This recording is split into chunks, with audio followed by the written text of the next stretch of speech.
They said she was broken from the start. They were wrong. She was born behind bars. No lullabies, no balloons, just steel doors and a number signed to her mother and, by extension, to her. The first sound Alana ever knew was the clang of steel, not the gentle chime of a lullaby, nor the soft murmur of a mother's voice, but the harsh, metallic echo of a prison door. She was born in a sterile infirmary, under the unforgiving glare of fluorescent lights, her mother's cries mingling with the distant shouts of guards and the low thrum of institutional life. Her first breath was drawn in air thick with disinfectant and despair. From the very start, society had already decided her fate, already labeled her. She was broken, a child of the system. Her mother, incarcerated for crime, Alana would only piece together years later. A desperate act born of poverty and addiction held her for a fleeting, agonizing hour. A tiny, fragile bundle, marked before she even knew what a mark was. Then, the separation, a cold, clinical transfer from one set of arms to another, from a mother's touch to the impersonal grip of a social worker. Alana's journey through the labyrinthine world of foster care had begun. Her early years were a blur of unfamiliar faces and temporary spaces. The smell of each new home became a sensory marker of its fleeting nature, the faint scent of stale cigarettes in one, the cloying sweetness of air freshener in another, the metallic tang of fear into many. She was a child of constant transition, her belongings packed into a worn duffel bag that grew with her, a portable testament to her impermanence. There was the home with the perpetually tired woman who saw Alana as a paycheck, not a person. Food was scarce, affection scarcer. Alana learned to eat quickly, to be quiet, to make herself small. Then came the home with the stern, religious couple who believed discipline was the only path to salvation, their words often sharper than any physical blow. Alana learned to internalize her pain, to build walls around her heart. There were moments of neglect so profound they left invisible scars, days spent alone, hours of unanswered cries, the gnawing hunger for a touch that never came. And there were moments of outright abuse, whispered terrors in the dark that left her trembling, clutching herself, wishing she could simply disappear. She was passed from one home to another, a parcel deemed too difficult, too quiet to other. Each move was a fresh wound, tearing at the fragile threads of attachment she dared to weave. New schools meant new children, new teachers, new sets of rules to decipher. She was always the new kid, the one with the worn clothes and the haunted eyes, the one whose file preceded her, whispering tales of a troubled past. The other children, sensing her difference, often kept their distance. She was an enigma, a problem, a girl with no story they could understand. It was in these early, tumultuous years that Alana discovered her sanctuary. Books, they were portals, windows into worlds far removed from the sterile confines of her foster homes. Libraries became her refuge, dusty havens where she could lose herself for hours, devouring stories of brave knights, distant galaxies,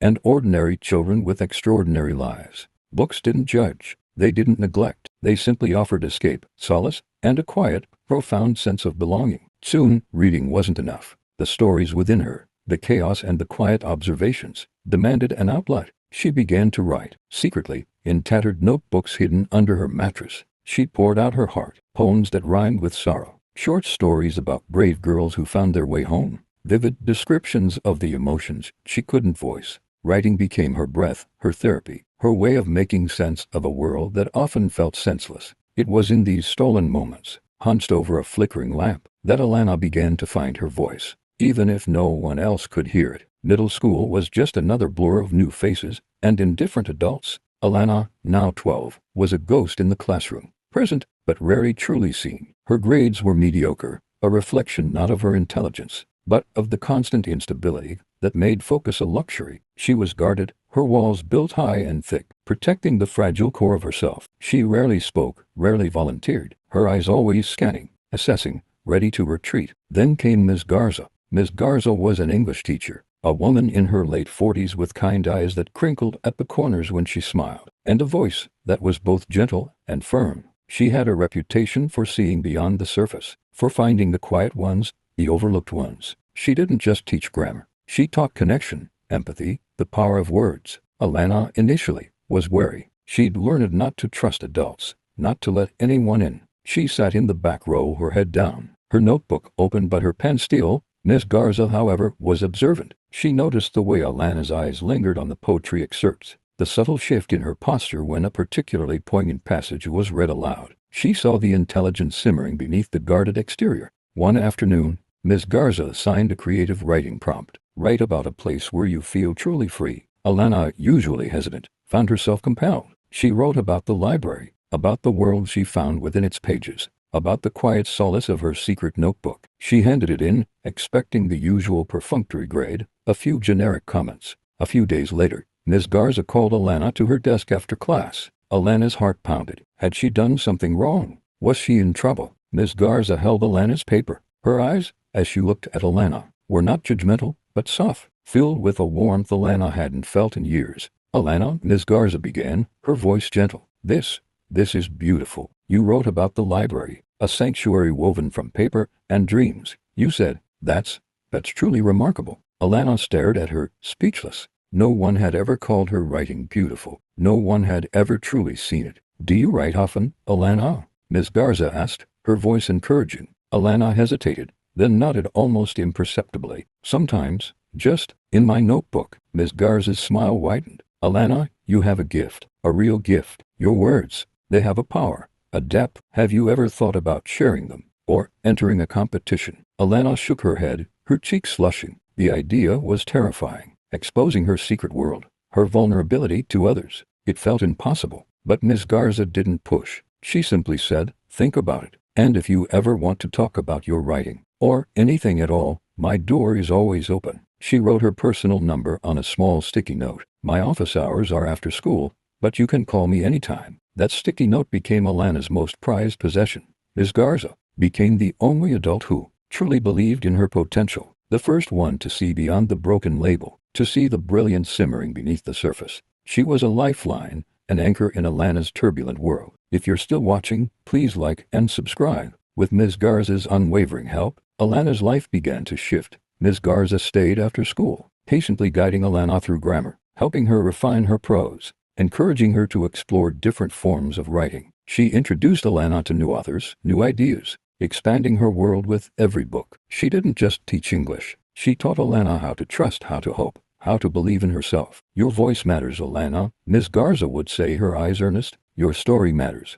Don't ever let anyone tell you otherwise. Alana, still guarded, slowly began to open up. She shared more of her writing, her fears, her dreams. Ms. Garza listened, truly listened, offering not pity, but empathy and practical advice. She helped Alana navigate the complexities of the foster care system, advocating for her when she needed it most, ensuring she had a stable placement for her crucial high school years. Ms. Garza encouraged Alana to enter local writing competitions. Alana's first entry, a raw, poignant essay about finding freedom in words, won third place. It was a small victory, a modest prize, but for Alana, it was a universe-altering moment. Her words, her truth, had been recognized. It was the first time she felt truly seen, truly valued, not for who she was supposed to be, but for who she truly was. This success fueled her. She wrote with renewed passion, her stories becoming more complex, her voice more confident. Ms. Garza helped her apply for scholarships, meticulously reviewing every essay, every application form. The process was daunting, filled with moments of self-doubt. Alana often felt like giving up, overwhelmed by the sheer weight of her past, the systemic hurdles that seemed to block her path. But Ms. Garza was always there, a steady hand, a calming voice. You are capable, Alana, more than capable. Don't let fear win. The acceptance letter from a prestigious university, offering a full scholarship to study English and sociology, arrived on a cold, gray morning. Alana stared at it, tears blurring the words. It wasn't just a letter, it was a promise of a future she had only dared to dream of in the quiet solitude of her notebooks. Ms. Garza cried with her, a shared moment of triumph that transcended the years of struggle. College was a culture shock. Alana, accustomed to the transient nature of foster homes and the quiet struggle of poverty, found herself in a world of privilege and academic rigor. She felt like an alien, her past a heavy secret she carried, but her dedication was fierce. She devoured her courses, particularly those in English literature, where she found echoes of her own experiences in the universal human condition, and in sociology, where she was determined to understand the broken systems that had shaped her life. She wanted to dissect them, to understand their flaws, to find ways to heal them. Her academic journey was relentless. She pushed herself, fueled by a quiet fire, a desire to prove not just to others, but to herself, that she was more than her origins. She pursued a master's degree, then a PhD. Her dissertation topic was deeply personal, yet academically rigorous. The long-term psychological effects of foster care and institutional neglect on identity formation in Black youth. It was a painful, cathartic process, confronting her own trauma through research, giving voice to the voiceless. She interviewed former foster children, analyzed data, and wove in her own experiences with a raw honesty that made her work both academically profound and deeply moving. By the age of 43, Alana had achieved what once seemed impossible. She was a tenured professor at a respected university. Her name now Dr. Alana Hayes, a scholar of literature and social justice. Her office, filled with books and natural light, was a stark contrast to the cramped, temporary rooms of her childhood. She taught courses that challenged her students to think critically about power, privilege, and systemic injustice, drawing on her own life experiences to bring theory to vivid life. Her passion extended beyond the classroom. She wrote books, not just academic texts, but powerful, accessible narratives that explored themes of resilience, identity, and the human spirit's capacity to overcome adversity. Her first memoir, a searingly honest account of her journey from prison birth to professorship, became a bestseller, touching countless lives. She became a tireless advocate, mentoring underprivileged youth, particularly those in the foster care system. She saw herself in their guarded eyes, in their quiet struggles, and she offered them what Ms. Garza had offered her: unwavering belief, practical guidance, and the profound message that their past did not define their future. She spoke at conferences, at community centers, at prisons, returning to the very institutions that had marked her, but now as a beacon of hope, a living testament to rising above labels. Her life was a testament to the transformative power of one person's belief. Ms. Garza, who had seen a spark where others saw only a problem, had ignited a fire that burned brightly for decades. Alana carried Ms. Garza's lessons, her compassion, her unwavering faith, into every aspect of her life. She was a living embodiment of redemption, not just for herself, but for the system that had failed her, showing it what a child of its neglect could truly become. At 61, Alana was diagnosed with an aggressive form of cancer. The news came as a shock, a cruel twist in a life that had already defied so many odds. She faced it with the same quiet dignity and fierce resolve that had defined her entire existence. She continued to teach as long as she could, her lectures imbued with an even deeper sense of urgency and purpose. She spent her final months surrounded by loved ones, her chosen family of colleagues, former students, and the young people she had mentored, all of whom adored her. Ms. Garza, now elderly but still sharp, sat by her bedside, holding her hand, their eyes communicating a lifetime of shared understanding. Alana Hayes died peacefully, surrounded by love, not in the sterile confines of an institution, but in her own home filled with books, warmth, and the quiet hum of a life well lived. Her death was mourned by many, but her legacy was not defined by where she came from. It was defined by what she became. She was born in prison, a child marked by the system, but she died a professor, a celebrated author, a beloved mentor, a powerful advocate,